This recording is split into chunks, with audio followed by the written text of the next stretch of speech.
Hello, this is Bipolar Scrapbooking. I've been very busy, happily to say, and still organizing. I'll show you all these things I've been doing. See that? I can't tell you how difficult that's been because I had several containers of things that I had bought and I just threw it inside the container saying one day I'll do this. Well, I finally got to them and I realized, wow, I didn't know I had this one. I was thinking of getting that one too. So I separated all those little detail things that I've bought and I put them all away, and they all have their names, and some of them have little figures on the outside so that I could just quickly see it and catch it, since I'm not very good at just reading. But I know what's even more important, and it's going to work for me, and I'm sure it's worked for many of you, is just don't move it. You've, you've already memorized it, so why keep moving it around so much? Well, that's what I would say, and that's how I feel when I'm doing it. And I realize I got so used to having my tape runner over here that now I'm like looking for it again. I got so used to having my pens over here. I got so used to having um, my Vosser, my cinch, I had, and then now I've changed everything. So my glue gun, I'm like, oh my gosh, this is so annoying. But okay, one last time, and it should become better. Anywho, this message is for, oh boy. Okay, I apologize. I don't have your name. I should have written it down. But this was about the ambien. Okay, I have gone down from 12.5 milligrams down to 6.25. I can't tell you how wonderful that feels. It's definitely given me a different type of quality of life in an odd way. Um, you were talking about Valium. Yeah, you're right. I rarely hear people on Valium. So, sorry to say, maybe you have an old doctor? Oh, I'm so sorry. But, it's the only thing that popped into my mind, and I don't edit, and I'm not going to redo this, so, whoops. But it sounds like you have a much older man, much older doctor there. And nowadays, my doctor doesn't want me to get on medications. He just wants me to try and do it naturally. But my psychiatrist is the one who prescribes it to me. And when I was going through what I was going through, which was tragic and very bad, and that happened about 2 years ago. Um, it was needed for me, and it worked.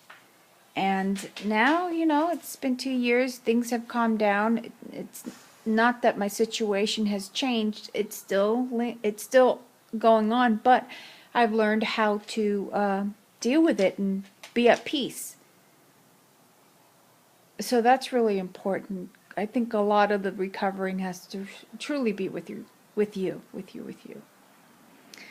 So, yeah, I've gone down on the Ambien.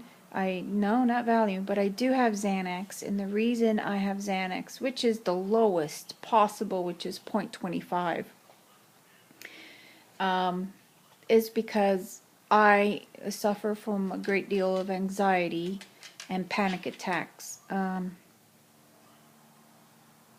I don't go out, and obviously if you're not around people, I guess like a normal life, people would be outside talking and having relationships and friends and stuff like that. I'm guessing because of my way of thinking and feeling embarrassed or intimidated or like an outcast, and dyslexia and all my other issues that I have. I'm not going to say it's bipolar. I'm just going to say these are things that my brain just doesn't function quite as easy or as well as others do. And it's just me. And so for me to avoid the embarrassment of being misunderstood, I just don't. And I have my dogs, and they understand me and love me unconditionally. I have my children that love me unconditionally, and my husband, you know. Um, so that's my life. And yeah, I've gone down on Ambien, and I've been able to sleep much better. Now I do take my Ambien and Doxepin. Okay, what is the brand name for Doxepin?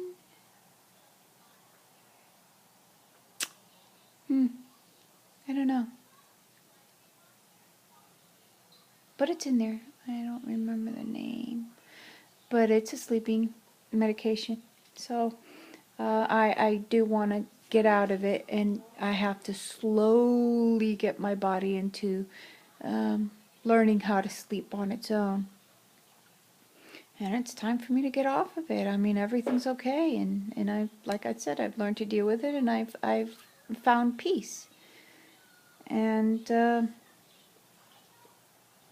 Xanax, I take it PRN whenever I want to, and thankfully and thank God that I've realized that I barely even use it in a day. I just it all depends on how overwhelmed I am with certain situations that I find myself not being able to handle. Now I try to deal with it, but when I get to a point where everything's really dizzy, or I feel like I'm having a heart attack or something, my chest feels like it's squeezing, I take a Xanax, and it actually starts to calm me down, because I think I'm having a heart attack, and I wasn't. I'm just having a panic attack, and it fools you. It fools you. It really does. I've gone to the doctor, and they've told me, let's put a heart holster on you and stuff like that, and it was anxiety.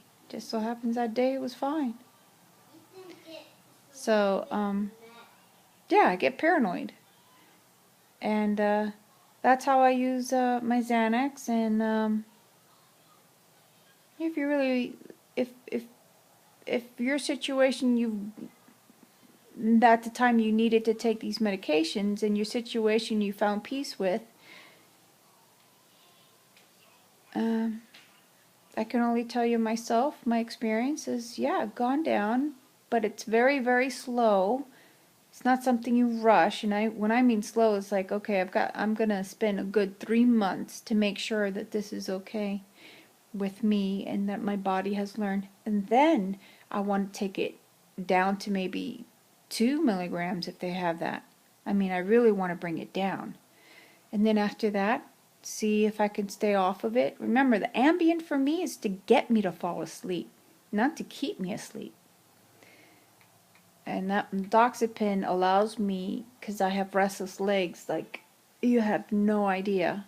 And even on these sleeping meds, I still turn and toss and turn and toss and turn and toss all night long. But at least when it happens and I move left and right, I can go right back to sleep. So I've been having great dreams, lots of dreams. So I've been on REM, really good. And I hope this helped you. And I wish you luck. And love up.